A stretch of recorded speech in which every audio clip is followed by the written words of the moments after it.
Hello everyone. आज से हम क्लास 11 का बायो स्टार्ट कर रहे हैं। तो जो सबसे पहला चैप्टर है द लिविंग वर्ल्ड, उसके बारे में बात करेंगे। तो आइए इस चैप्टर को स्टार्ट करते हैं। पहला पहला टॉपिक है व्हाट इज लिविंग ऑर्गेनिज्म। मतलब कि लिविंग ऑर्गेनिज्म है क्या। तो ऐसा ऑर्गेनिज्म जिनके पास खुद की लाइफ होती है और वो लाइफ प्रोसेस को परफॉर्म करते हैं, वो क्या कहलाते हैं, लिविंग ऑर्गेनिजम्स कहलाते हैं। उसकी डिफिनेशन है the living organisms are those organisms which have life and perform life process like nutrition, respiration, transportation, etc. ठीक है। यानी कि जो लिविंग ऑर्गेनिजम्स होते हैं उनके पास खुद की लाइफ होती है और वो खाना भी खाते हैं, सांस भी लेते हैं और वेस्ट मटेरियल को रिमूव भी करते हैं। उसके बाद से हम बात करेंगे कैरेक्टरिस्टिक्स ऑफ लिविंग थिंग्स के। ठीक है, क्या क्या कैरेक्टरिस्टिक्स है लिविंग थिंग्स के, उसकी बात करते हैं। तो जो देखिए, जो भी लिविंग थिंग्स होते हैं सबसे पहले तो उसमें क्या होती है, ग्रोथ होती है। ठीक है, जो लिविंग ऑर्गेनिजम्स होते हैं उनकी साइज हमेशा क्या होती है, बढ़ती रहती है। सेकंड पॉइंट क्या है कि जो लिविंग ऑर्गेनिजम्स होते हैं क्या करते हैं, रिप्रोडक्शन करते हैं। रिप्रोडक्शन का मतलब वो न्यू ऑर्गेनिज्म को, अपने जैसे ही न्यू ऑर्गेनिजम्स को प्रोड्यूस करने की कैपेसिटी को रखते हैं। ठीक है, ये सेकेंड कैरेक्टर किसका है, लिविंग ऑर्गेनिजम्स का है। थर्ड करेक्टर है मेटाबॉलिज्म। मेटाबॉलिज्म का मतलब होता है जो भी कैटाबॉलिक और एनाबॉलिक रिएक्शंस होते हैं, खाना टूटता है और उससे एनर्जी मिलती है और उस एनर्जी का जो यूटिलाइजेशन होता है ग्रोथ एंड रिपेयर में, उसी को क्या बोलते हैं, मेटाबॉलिज्म बोलते हैं। और एक किसका कैरेक्टरिस्टिक फीचर है, ये लिविंग ऑर्गेनिजम्स का कैरेक्टरिस्टिक फीचर है। नेक्स्ट है क्या, सेलुलर ऑर्गेनाइजेशन। देखिए, जितने भी लिविंग थिंग्स होते हैं ना, उनकी जो बॉडी है वो सेल की बनी होती है। चाहे वो ऑर्गेनिज्म सिंगल सेल का हो सकता है या मोर देन वन सेल का हो सकता है, लेकिन जितने भी लिविंग थिंग्स होंगे उनकी बॉडी कैसी होगी, उनकी बॉडी में सेल्स प्रेजेंट होंगी। ठीक, तो इसका मतलब क्या होता है, अरेंजमेंट ऑफ सेल्स। ठीक, नेक्स्ट है और लास्ट जो करेक्टर है लिविंग ऑर्गेनिजम्स का, वो है रिस्पॉन्स टू स्टिमुली।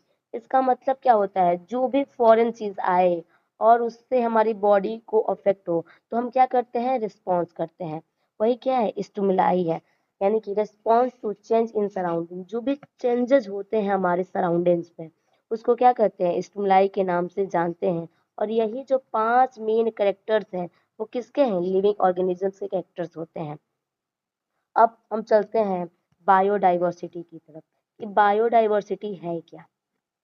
बहुत बच्चों के माइंड में आता है कि बायोडाइवर्सिटी है क्या। तो जो बायोडाइवर्सिटी है उसका मतलब होता है variety of living organisms present on earth. यानी कि जितने भी डिफरेंट टाइप्स के लिविंग ऑर्गेनिजम्स, प्लांट्स और एनिमल्स पाए जाते हैं, वही हमारी क्या है, बायोडाइवर्सिटी है। और जो अर्थ होता है ना, ओनली वन प्लेनेट है जहाँ पे क्या होती है, बायोडाइवर्सिटी पाई जाती है। ठीक, तो जो हमारी अर्थ है वो क्या है, बायोडाइवर्स प्लेनेट है। नेक्स्ट है there are 5 to 50 million species on earth. इसका मतलब होता है कि हमारे जो अर्थ है उसपे 5 से 50 मिलियन तक की क्या पाई जाती है, स्पीसीज, बायोडाइवर्सिटी पाई जाती है।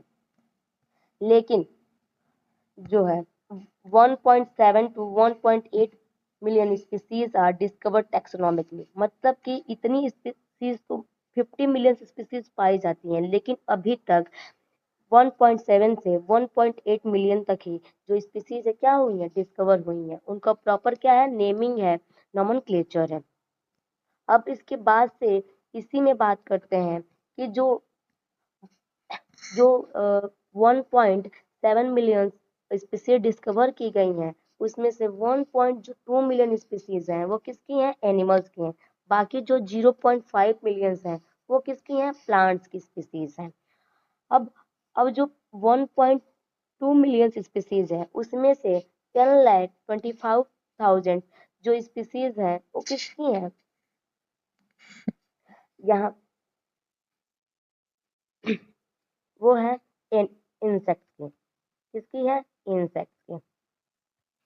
ठीक है, और every year just 15,000 species are discovered. मतलब हर साल बस 15,000 स्पीसीज ही क्या होती हैं, डिस्कवर होती हैं। अब इसके बाद से बात करते हैं हम कि टेक्सोनॉमी है क्या। देखिए, सबसे इम्पोर्टेंट है, बहुत सारी कम्पिटिटिव एग्जाम से पूछता भी है कि टेक्सोनॉमी क्या है और टेक्सोनॉमी के फादर कौन है। तो जो भी ऑर्गेनिज्म का क्या होता है, एक प्रॉपर नेमिंग होता है उसी को हम क्या बोलते हैं, टेक्सोनॉमी बोलते हैं।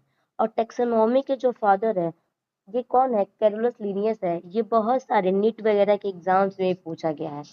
तो the process of classification of all living organisms into different groups based on their similar characteristics is called taxonomy. इसका मतलब कि जो भी ऑर्गेनिजम्स होते हैं उनका सिमिलर कैरेक्टर्स अगर है तो उनको क्या किया जाएगा, सेम टेक्सा या सेम ग्रुप में क्या कर दिया जाएगा, डिवाइड कर दिया जाएगा। और इसी पूरे प्रोसेस को हम क्या बोलते हैं, टेक्सोनॉमी बोलते हैं। और इसके टेक्सोनॉमी के फादर कौन है, तो कैरोलस लिनियस है। जो टेक्सोनॉमी होता है उसमें मेनली 4 स्टेप्स आते हैं। वो 4 स्टेप्स है। पहला है कैरेक्टराइजेशन। ठीक है, हम सबसे पहले जब किसी ऑर्गेनिज्म का नेमिंग करना होता है, ग्रुप में रखना होता है, सबसे पहले क्या देखते हैं कि वो उस ग्रुप में रखने के लायक है कि नहीं है, यानी कि उसकी सिमिलरिटीज उस ग्रुप के कंपेयर में है कि नहीं है। तो पहले उसके क्या देखते हैं, हम कैरेक्टर्स देखते हैं। कौन कौन सा कैरेक्टर, एक्सटर्नल कैरेक्टर भी देखेंगे, बाहरी कैरेक्टर भी देखेंगे, और क्या देखेंगे, इंटरनल कैरेक्टर को भी देखेंगे। और सेल का स्ट्रक्चर कैसा है वो भी क्या करते हैं, हम देखते हैं। सेकेंड स्टेप क्या है, आइडेंटिफिकेशन। अब देखिए, जब ऑर्गेनिज्म को हम उसके मॉर्फोलॉजी और एनाटॉमिकल कैरेक्टर्स को देख लेते हैं ना, तो उसे आइडेंटिफाई करते हैं, क्या ये ऑर्गेनिज्म वही है ना जिसका हम नेमिंग करना चाहते हैं। तो ठीक है, correct description of the organism to facilitate naming. इसका मतलब वही है कि हम ऑर्गेनिज्म का नेमिंग कर रहे हैं तो वो सही हो कि नहीं हो। ठीक, अगर सही होगा तभी क्या करेंगे, हम उसका नेमिंग करेंगे। नेक्स्ट जो है वो क्या है, क्लासिफिकेशन। ठीक है, क्लासिफिकेशन में क्या होता है, grouping of organisms into categories based on observable characters. जो भी हम कैरेक्टर्स ऑब्जर्व करते हैं उसके बेस पे हम क्या करते हैं, ऑर्गेनिजम्स को एक प्रॉपर क्लास में उसको क्लासिफाई कर देते हैं। और लास्ट में हम करते हैं क्या, जब उस ऑर्गेनिज्म को एक प्रॉपर ग्रुप में रख दिया जाता है तो उसका लास्ट में क्या करते हैं, हम नॉमेनक्लेचर करते हैं कि उसका बायोलॉजिकल नेम है क्या। तो give a scientific name to an organism, यानी कि जो ऑर्गेनिजम्स है उसका जो साइंटिफिक नेम है वो हम क्या करते हैं, देते हैं। यानी कि जो टेक्सोनॉमी है उसके कितने स्टेप्स हैं, तो जनरली 4 स्टेप्स होते हैं। हमने पढ़ा क्या क्या, कैरेक्टराइजेशन, आइडेंटिफिकेशन, क्लासिफिकेशन, और लास्ट में क्या आता है, नॉमेनक्लेचर आता है। इसके बाद से हम बात करेंगे क्या, तो वो है बाइनोमियल नॉमेनक्लेचर। यानी कि नॉमेनक्लेचर का मतलब क्या होता है, नेमिंग ऑफ एन ऑर्गेनिज्म। जो साइंटिफिक नेमिंग होती है उसी को हम क्या बोलते हैं, नॉमेनक्लेचर बोलते हैं। तो जो ऑर्गेनिज्म होता है उसको साइंटिफिकली बाइनोमियल नोमेनक्लेचर में उसकी नेमिंग की जाती है। तो अब हम बात करेंगे बाइनोमियल नोमेनक्लेचर के। ठीक, इसको एक साइंटिस्ट थे जिनका नाम था कैरोलस लिनियस, उन्होंने ही दिया था। और इनकी एक रिटन बुक भी है जिनको हम सिस्टेमा नेचुरी के नाम से जानते हैं। जो बाइनोमियल नोमेनक्लेचर है ना, उसके रूल्स होते हैं कि आपको उस ऑर्गेनिज्म का वैसे ही नाम लिखना है। ठीक, तो इस रूल्स में जो पहला रूल्स है वो है, biological names are generally in Latin and written in italic. मतलब कि जो बायोलॉजिकल नेम्स होते हैं ऑर्गेनिजम्स के, वो पहले तो किस में होते हैं, लैटिन वर्ड्स में होते हैं, और जब लिखा जाता है तो इटैलिक लिखा जाता है। ठीक है, सेकेंड रूल होता है, the first word in the biological name represent the genus. जो फर्स्ट वर्ड होता है ना वो जीनस को रिप्रेजेंट करता है, जबकि जो सेकेंड वर्ड होता है वो किसको रिप्रेजेंट करता है, तो स्पेसिफिक इपिथेट को रिप्रेजेंट करता है। यानी कि जो पहला वर्ड होगा वो क्या होगा, जीनस होगा, और दूसरा क्या होगा, स्पीसीज होगा। तीसरा रूल कहता है कि both the words in a biological names when hand written are separately underline. अगर हम किसी भी ऑर्गेनिज्म का खुद से उसका नोमेनक्लेचर लिख रहे हैं तो क्या करते हैं, हम सेपरेटली हैंड अंडरलाइन कर देते हैं। जैसे कि क्या है, मैंजीफेरा इंडिका। ठीक है, मैंजीफेरा इंडिका। ठीक है, ऐसे लिख दिया, और नीचे क्या करते हैं, मैंजी को अलग कर लिखते हैं और इंडिका को अलग लिखते हैं।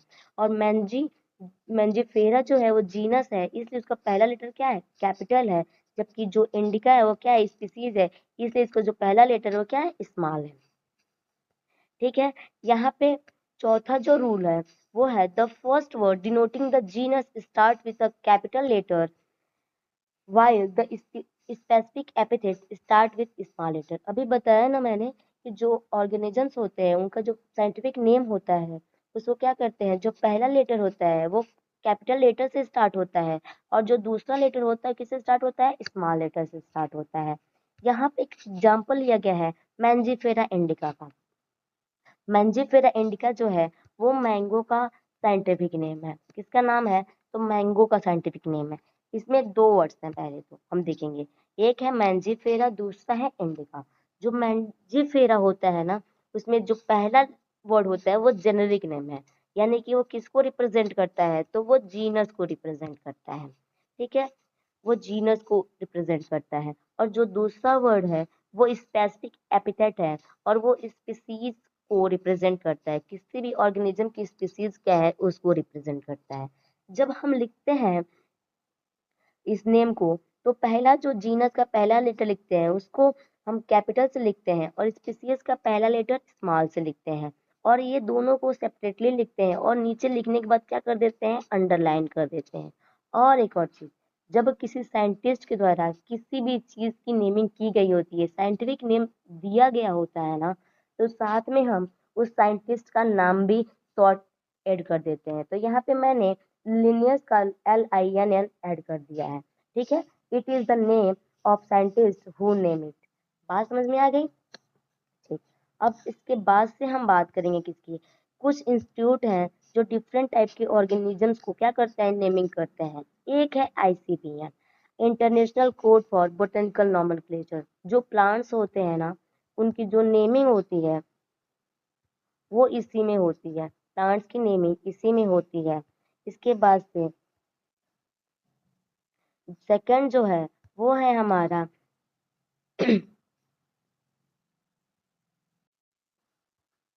जो प्लांट्स थे उनका ICBN में था, जबकि जो एनिमल्स होते हैं उनका हम नोमेनक्लेचर ICZN में रखते हैं। इसका फुल फॉर्म है international code for zoological nomenclature. ठीक है, इसके बाद से जो थर्ड है ICVN है। ICVN में international code for virus nomenclature. जितने भी वायरस होते हैं उनका जो नोमेनक्लेचर है वो किसमें करते हैं, ICVN में करते हैं। एंड नेक्स्ट है ICNCP, international code for nomenclature of cultivated plant. जो भी न्यू प्लांट्स आते हैं, कल्टीवेटिंग किया जाता है, उनको हम ICNCP में रखते हैं। जो कल्टीवेटेड प्लांट्स होते हैं ना, कल्टीवेटेड प्लांट्स उसको हम किस में रखते हैं, ICNCP में रखते हैं। अब हम बात करेंगे, ये बहुत इंपॉर्टेंट है, ये नीट वगैरह में भी जो भी एंट्रेंस देने जाओगे ना उसमें पूछेगा ही, टाटोनिम क्या है। ठीक है, तो ये देखो टाटोनिम साइंटिफिक नेम ही होता है, ठीक, जिसमें जो जीनस होता है और जो स्पीसीज होता है ना दोनों के जो नेम्स होते हैं वो सिमिलर होते हैं। तो these are the scientific name in which generic name and specific epithet are same। यानी कि जो जीनस का नेम है और जो स्पीसीज का नेम है वो क्या होते हैं, सिमिलर होते हैं। These are only seen in animals, और ये बस एनिमल में ही देखने को मिलते हैं। Plants taxonomical did not accept them, और ये प्लांट में लागू नहीं होता है। फॉर एग्जाम्पल ले लो, तो जैसे यहाँ पे दिया गया है कोबरा का क्या होता है, नाजा नाजा होता है। ऐसे ही रैट का क्या होता है, रैटस रैटस होता है। ठीक है, बहुत इंपॉर्टेंट है। अब नेक्स्ट बात करते हैं इसी में आर्टोनिम्स की। ये क्या होते हैं, देखो जब किसी ऑर्गेनिज्म का स्पीसीज को सब स्पीसीज में भी बांट दिया जाए और जो स्पीसीज और सब स्पीसीज होते हैं ना वो सेम हो जाए, ठीक है, उसी को क्या बोलते हैं, हम आर्टोनिम बोलते हैं। ये भी नीट का क्वेश्चन है। These are the specific names in which the names of species and subspecies are similar। यानी कि जो स्पीसीज और सब स्पीसीज के जो नेम्स होते हैं ना वो सिमिलर होते हैं। ये भी मोस्टली एनिमल्स में पाए जाते हैं। They are mostly seen in animals. ये कहाँ पाए जाएंगे, तो एनिमल्स में पाए जाएंगे। फॉर एग्जाम्पल यहाँ पे जैसे कि हम ह्यूमंस हैं, उनका ही हम लोग का क्या होता है, होमो सैपियंस सैपियंस। होमो क्या है, हमारा जीनस है, जबकि स्पीसीज सेपियंस जो है वो हमारे स्पीसीज है। और जो हमारा फिर सब स्पीसीज क्या है, फिर सैपियंस है, सब स्पीसीज। ऐसे ही जो गोरिल्ला होता है, जो गोरिल्ला है ना, जो गोरिल्ला होता है ना, उसमें उसका जीनस गोरिल्ला, स्पीसीज गोरिल्ला और सब स्पीसीज क्या होता है, गोरिल्ला होता है। ठीक है। अब इस आज के लिए बस इतना ही, मिलते हैं इसके पार्ट 2 के साथ। Thank you.